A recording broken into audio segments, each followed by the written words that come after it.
17 জুলাই ছিল আমাদের বাড়ির সবথেকে ছোট সদস্যের জন্মদিন, মানে অভিমিতার, যাকে আমরা ভালোবেসে কেউ গুড়িয়া কেউ বুড়ি বলে ডাকি। দুপুরবেলায় বাড়ির সবাই মিলে আমাদের পুচকিটাকে একে একে আশীর্বাদ করছিল। ওর মামার বাড়ি থেকে দাদুনিদাও এসেছিল।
একটু আগে তো তোমরা দুপুরের আয়োজন দেখলে, এখনো রাতের ধামাকা বাকি আছে। দুপুরে খাওয়া দাওয়া সেরে ঘরে এসে একটু ঘুমিয়ে পড়েছিলাম। এখন দিদি আর আমি দুজনে মিলে রাতের রান্নাটা সেরে নেব। রাতের মেনুতে আছে রাইস, চিকেন কষা, চাটনি, পাঁপড়, মিষ্টি আর পায়েস। চাটনি আর পায়েসটা তো দুপুরে করা আছে। এখন আমরা রাইস, চিকেন কষা আর পাঁপড়টা ভেজে নেব। রাইসের জন্য দিদি আগে থাকতে জলের মধ্যে গোটা গরম মশলা, সবজি দিয়ে রেখেছিল। এখন চালটা দিয়ে দিচ্ছে।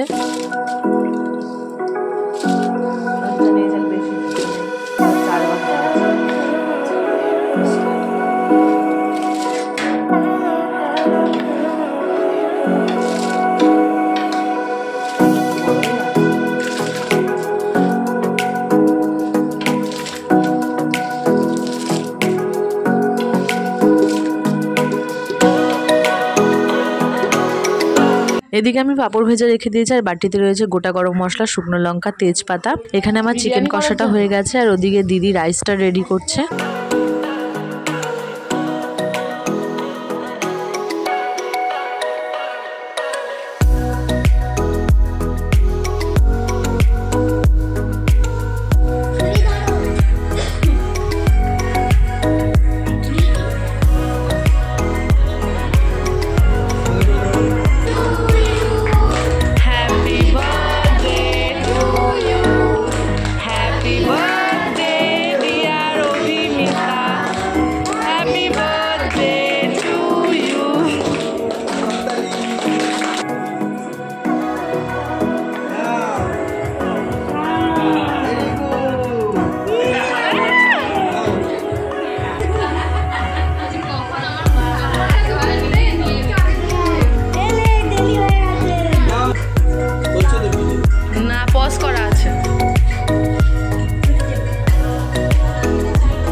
আমাদের বাড়িতে যখনই কারো জন্মদিন হয় কেকের ক্রিম মাখামাখিটা তো মাস্ট। জেঠিমা ফার্স্টে ভাইকে দিয়ে শুরু করে। আজকে ভাই সন্তুদার সাথে একটু কাজে বেরিয়েছে, তাই সবাই মিলে বলছিল ইস ভাই থাকলে আগে জেঠিমা ভাইয়ের উপর ক্রিম নিয়ে অ্যাটাক করতো। মানে এই জায়গাটায় ভাইকে খুব আমরা মিস করছিলাম।